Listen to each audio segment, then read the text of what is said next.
You are enjoying the expansion of your own personal desire. You realize that you've come forth into this contrasting environment because you knew it would evoke expansion in your desire.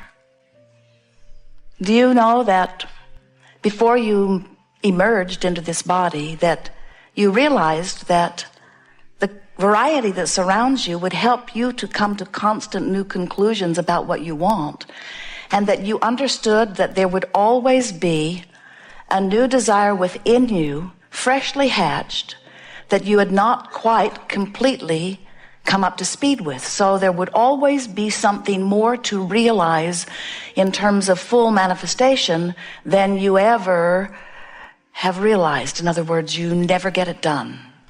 Can you accept that? Then you'll make a very happy eternal being.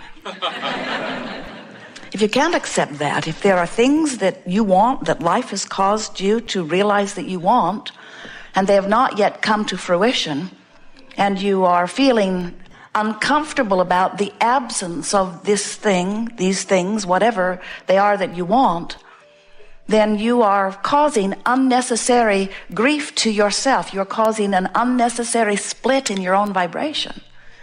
You see, you are source energy in a physical body. Many of you are coming to realize that. You recognize that there has to be more to this than what you see here. You are magnificent genius beings, but as humans, you have not managed to scrape enough dirt together to launch another Earth into orbit, so you have to accept that something else is going on. You have to accept that there is a bigger picture, and we're wanting you to know, indeed there is, and you are an essential part of it. And it is our desire that as we visit here together today, you will realize in very complete terms your part in this larger picture. We want you to recognize that you are source energy in this body, and that you were source energy before you came into this body, and that you will be source energy once you are no longer in this body. But most important of all, you are source energy while you are in this body. In other words, there are literally two perspectives that you hold: the perspective of that source energy and the perspective of this physical you. And the reason that we're pointing that out to you is because unless you understand that you have these two points of perspectives that are relating to one another constantly, you cannot begin to understand your own guidance. You cannot begin to understand the evolution that will take place as a result of your participation here in this leading edge environment. You are source energy before you came into this physical body, and a part of that consciousness has been projected forward into that which is you. But all that you were or are didn't come, just a part, in the same way that all that you are as this human being did not come to this room. There is the mother part of you, the father part of you, the tennis player part of you, the accountant part of you, that you may or may not have brought here with you today. In other words, you are multidimensional beings, even from the personal physical aspect of yourselves that you know. And we really want you to get the sense of the fullness of who you are. So you were source energy, and you made a decision that a part of your consciousness would come forth into this physical experience. And so the idea of that which is now known to you as you was born, and you, that part of you, came forth. So here you are, magnificent beings, expressing through this physical body, exploring the contrast, knowing what you don't want, which helps you to know more clearly what you do want. And out of that exploration, sort of honing and sifting experience, you come all day, every day, to a myriad of new conclusions of what would be an improved life experience for you. You know what you don't want. You know what you do want. When someone is rude, you want them to be nicer. When you don't feel good, you want to feel better. When you don't have enough of something that you want or need, you want more of it. At all levels of your being, these conclusions are being arrived at by you at conscious and unconscious levels. So in the process of that, we like to explain it this way: rockets of desires, ideas of improvement, born out of the perspective of you, the selfish genius perspective of you out here on the leading edge, giving birth to this new rocket of desire constantly, all day, every day. Now, what happens next is what is essential for your understanding, and that is when an idea of something that would be an improved life experience is born from your experience, this non-physical part of you rides that rocket and gives that new intention its undivided attention. In other words, the larger part of you knows so well that no one would know what would be an improved condition for you than you. Even if you are a one-celled organism, the source part of you knows that. Even if you are a cell in a human body or otherwise, when the contrast that is being perceived by the perceiver concludes that this would be an improvement, the source energy follows the path of that improvement. And the evolution of all species is about exactly that. But from your human standpoint, what it means to you is life caused you to know that you want something that right now, temporarily, you probably aren't living. The contrast showed you that you want it, but you don't have it right now. But no worries, the source energy part of you is on it. The source energy part of you rides the rocket, not just rides the rocket, gives it its undivided attention. We've written a book and given it a wonderful title, Ask and It Is Given, and this is what this is talking about. The title could have been longer. The publisher wasn't excited about a longer title, but we want you to now understand that it's not just that you ask and it is given in that simple vernacular. It is that you ask because life causes you to do it, and the source not only gives it, but becomes it. The way it is given is that the source energy part of you becomes the vibrational equivalent of what you are asking for. Sort of getting the idea of that? Every little nuance, every big thing, every time you know what you don't want, you know what you do want, the source energy part of you turns its undivided attention to that expanded, furthest, most reaching point in the creation of the universe. Bless your hearts. You've caused an expansion. The question that we want to talk about here is, are you keeping up with the expansion that your life caused you to give birth to? Source did. Did you? And you know how you know the answer? By the way you feel. If you feel exhilaration, you stayed up with it. In other words, you were rude, you wanted to be nicer. Well, I might want to be nicer, but not right this minute. Because I was only rude because they were rude first.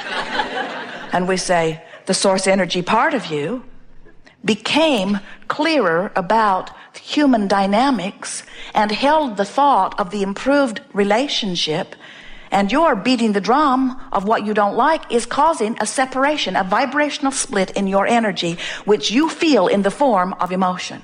When you feel passion or eagerness or appreciation or love, when you feel interest in something, you are on the same vibrational track as the source within you. Oh, when you get up to speed with who you are, you feel vigorous, you feel vitality, you feel balance and clarity and eagerness about life. That's who you really are. That's who the little ones are. Watch them. They feel that. Oh, in time, you'll wear them down. You'll break them like you do your horses. You'll say, you are far too enthusiastic for this condition. Behave yourself. Sit there and be quiet. And in time, because you're so in their face, they'll begin to listen to you. They'll begin to modify the way they feel. They'll be less vigorous. They'll be less eager in time. And then they'll come to a gathering like this, and we'll tell them what to do about it. So, life caused you to expand, and the question that we want to ask and answer is, are you keeping up with your expansion? We want you to realize that you have these two vibrational points that are having a relationship with each other.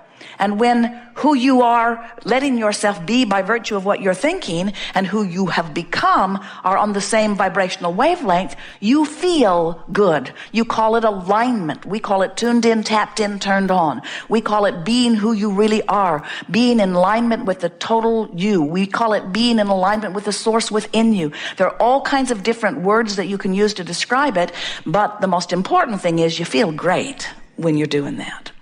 Or you can be beating the drum of what caused you to launch the rocket. I don't have enough money. I don't have enough money. I don't have enough money. I don't have enough money. I don't have enough money. I don't have enough money. I don't have enough money. I don't have enough money. I've never had enough money. I've never had enough money. I've never had enough money. I've never had enough money. I don't know anybody has enough money. I don't have anybody has enough money. I don't know anybody has enough money. Except that rich bugger over there. I hate him. I hate him. I hate him. I hate him. I hate him. I hate him. I hate him. I hate him. What we're wanting you to understand is you cannot beat the drum of not enough money and lay claim to the money that life has caused you to put in your vibrational escrow. Vibrational escrow, vibrational escrow. Don't you love those words? Somebody else loved them so much that they got the website domain for them. Vibrational escrow, vibrational escrow. The expanded version of you. The expanded version of you, your vibrational escrow. So now you want to pay attention to the way you feel so that you can tell if you're vibrationally up to speed with what your life has caused you to become. Now there is another aspect to this that we want to give you briefly here, and once you receive this fully, then we'll be off and rolling, because once we give you a basis from which to review this gathering and then your own day-to-day life experience, you will never again not know what your guidance is telling you. In other words, this next piece is going to help you to quantify every journey in a way that will give you an assurance, an understanding, a knowing that is going to serve you so well. Law of attraction is the most dynamic law, pervasive law ever.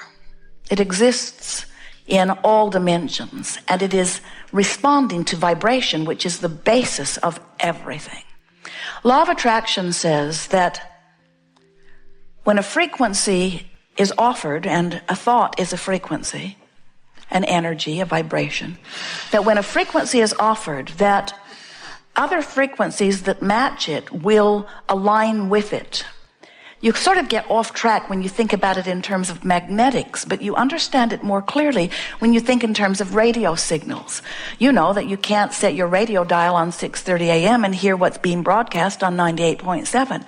The frequencies have to match up for there to be satisfying communication. So you can't set your frequency on I don't have enough money and be a vibrational match to the money that you've asked for, that the larger part of you has lined up for you. In other words, you have to be a match to what you want, not a match to what you've got. Now, it's lovely if you are a match to what you've got, and what you've got is what you want. But so often, what you've got is part of what you want, but there is something outside of what you've got that you want that you're not a match to because you're so aware of what you've got. You have to stop paying so much attention to what is and start giving your attention to what is becoming. And bless your hearts, you become such realists. You want to be objective. You want to weigh the pros and the cons and the pluses and the minuses. And mostly you want to wrestle those unwanted things to the ground. And we're wanting you to understand that you cannot give your attention to things not wanted without, in time, establishing a habit of thought. That's all a belief is a thought you keep thinking. A chronic thought that chronically, incessantly holds you apart from what you want. So, we want to show you how your guidance system works. Law of attraction is responding to what you're thinking about. So, if you're thinking about how easy it is for you to always find a parking place at this particular place, have you noticed there's always one waiting there for you? Have you noticed that if you've decided that you cannot ever find a parking place, there is never a parking place there for you, because law of attraction is responding to the dominant vibrations that you've got going on. But law of attraction is a much bigger story than parking places and money coming to you. It's a much bigger story than what's coming in response to the thoughts that you're thinking here in this physical body, because as we explained to you just a little bit ago, you are a source energy being while you are here in this physical body, and law of attraction is responding to everything that you are. Do you get that? So do you understand that when your life causes you to know what you don't want, which causes you to know what you do want, and the source energy part of you rides that rocket and becomes a vibrational equivalent to what you're asking for, law of attraction is now responding to that vibration. And we just got to appeal to your reasoning. Which do you think is more powerful? Law of attraction's response to this part of you, this source energy, eternal part of you that's been around a lot longer than dirt, this part of you, or this part of you? Esther always gives it away with her interpretation. But we want you to understand, law of attraction is responding to who you really are.